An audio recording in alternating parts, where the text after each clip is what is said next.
Welcome to this video.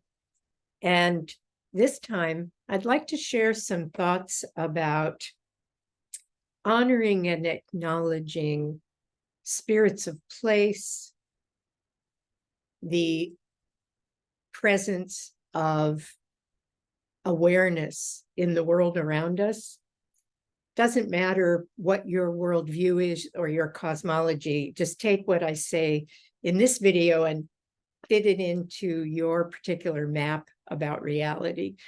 But here at the beginning, let's take a moment, as we do in each video, to just follow the out-breath down inside to allow yourself to arrive to the internal home base that is your place of settling and arriving, and you might even think of it as your place of refuge. It's the place where you locate a steadiness that is always present and never disturbed. No matter what's happening, that steadiness is never disturbed. You also find a deep, abiding quiet. Maybe also in your experience, it's a stillness, but it's a deep, abiding quiet that also is never disturbed. So just noticing a place of settling, a place of refuge from all the busyness and things that we engage in daily life. Just being for a moment. And notice that this is also the place where your radiating presence arises and moves throughout your whole body, mind, being out into the world around you. It is your unique energy signature. There is no other life form on the planet who has the same energy signature as you. It radiates the quality and tone of your being, of your presence. It touches all the organisms that comprise the community that is your body. It touches your emotional aspect of being, your mental aspect of being, your spiritual aspect of being. And it radiates from you in every moment. And as it flows out into the world, it touches and interacts with the radiating presence of absolutely everything you encounter, of everything around you. And so notice that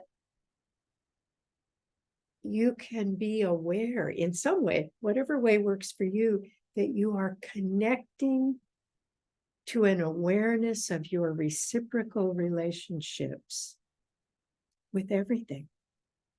We are never disconnected. We're never outside relationship with the living presence around us. Actually, and I mean this in 100% positive, supportive way, we are never alone.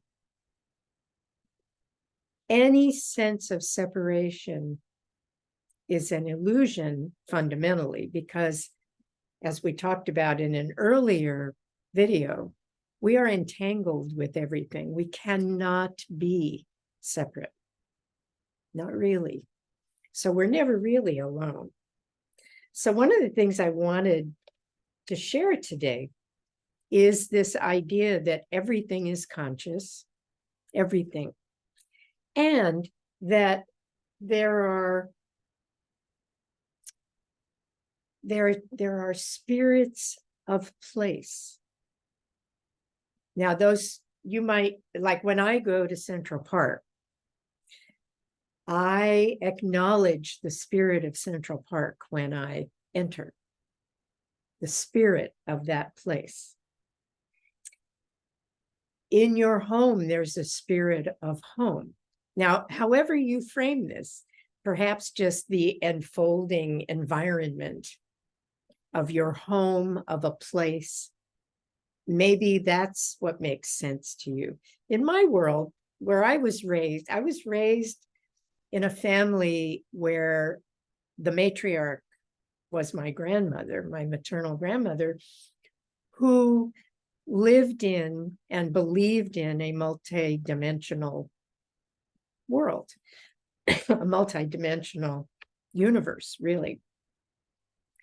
And so my experience of the world has included, from her teachings, nature spirits, all kinds of presences that I can't see. She could, I can't. So her world, she knew what populated her world. I don't have that kind of vision. So I have the sense of living presence all around. So I want to invite you to cultivate that in whatever way makes sense to you within whatever cosmology you follow. Just that there is a living presence everywhere. When we enter a space, we're entering a living presence. And you might think about the last time you walked into a building or an area in nature or someplace where you just felt a quality that was tangibly present. It might have been a quality of welcome. It might have been a quality of don't come in here, go away. It might have been a quality of suddenly feeling deep ease or comfort, or maybe a place where you entered it and you were suddenly filled with inspiration. Places have distinct presence. And if it resonates with you, you can imagine that as being the spirit of a place. However you want to think about it, just the underlying reality that it is living and you are in relationship with it. When I was young, my grandmother was my first spiritual teacher, and she taught me when I was really quite little, and I was intrigued by this idea. I wondered, I tried to picture it in my little brain. She talked about the rain cloud of knowable things. And she said, the rain cloud of knowable things. Now, this was way long time ago. So any quantum ideas were not being offered to the public in those days. So she didn't know about information fields. She didn't know about collective fields of, like Rupert Sheldrake's morphogenetic fields that species had. She didn't know any of that. So the way she explained this was the rain cloud of knowable things. And she taught me that the rain cloud of knowable things is raining down on everyone, everywhere, all the time. And that this is why we can see certain times when ideas just blossom all around the place. Way back when I wrote my first book, Recreating Yourself, it focused in part on doing inner child work. Same time that inner child work was sort of bursting on the scenes, Dick Schwartz was starting to create internal family systems. And the man whose name I can't remember right now, this is the problem with aging, had started his popular books on working with inner child material. So that to me was a really great example of the rain cloud of knowable things, raining down that idea all over the place. For me, that idea reinforces that we are part of something bigger all the time. We're never just this individual little physical body living only under our own auspices, that we are connected all the time.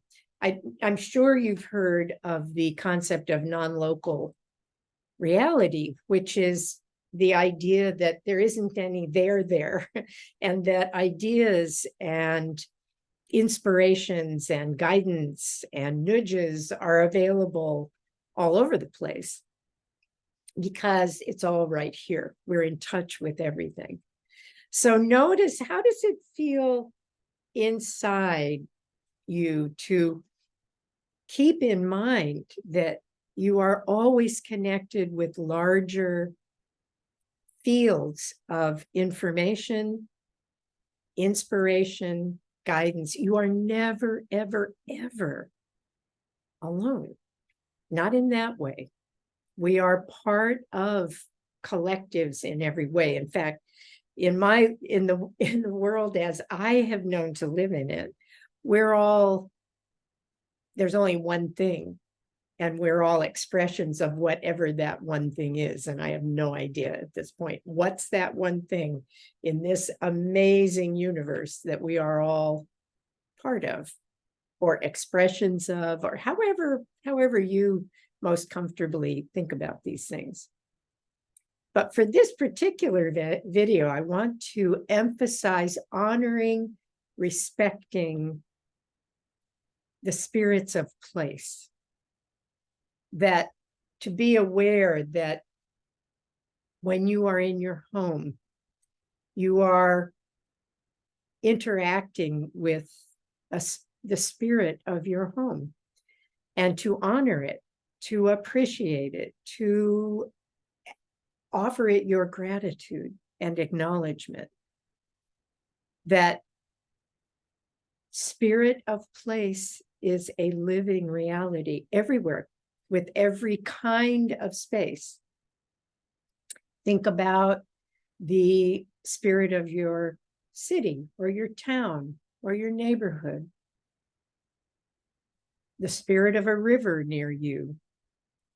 And you can do this as expansively as you want, or as narrowly as you want, just having spirits of special places. So for me, this just reminds me that we are not alone. We are in relationship in every moment. And we live in a quantum universe where possibility is infinitely present. And it doesn't mean bad stuff doesn't happen. I'm not saying, whoa, all you have to do is remember there's possibility and you'll never have any problems and the world will be fine. No, apparently, collectively, we experience enormous suffering in this world. There's no way around that. That's where what I was talking about in one of the other videos, the open-hearted willingness to be present with kindness, care, always with compassion, to know that suffering is part of life experience. And so is, but Western cultures don't appreciate this very much, so is spirit of place. I think of the Peruvian acknowledgement of the apus in the mountains, the mountain spirits. I think of, again, my grandmother's world, where the spirits of flowers and the spirit of water, she had an awareness of the living consciousness and presence of everything. So this is just by way of saying, notice what it's like to be aware of the fact that we are part of what I think of sometimes, since we're on this particular planet, of Earth collectives. We're part of the human collective. We're part of the Earth collective. We are certainly part of the natural world, if we let ourselves remember that we are one of the Earthkin on the planet. And there are astonishing numbers of Earthkin with whom we share this absolutely beautiful planet. So to just notice how your body responds to the idea of deep connection and of honoring life that we can't even see, of honoring that we are interacting in every moment and bringing acknowledgement, gratitude, and blessings to our world is a very powerful quality to live into your life. To know that you are always connected. We just can't be otherwise. And so for this time, I will sign off until we meet again. Take good care. Bye.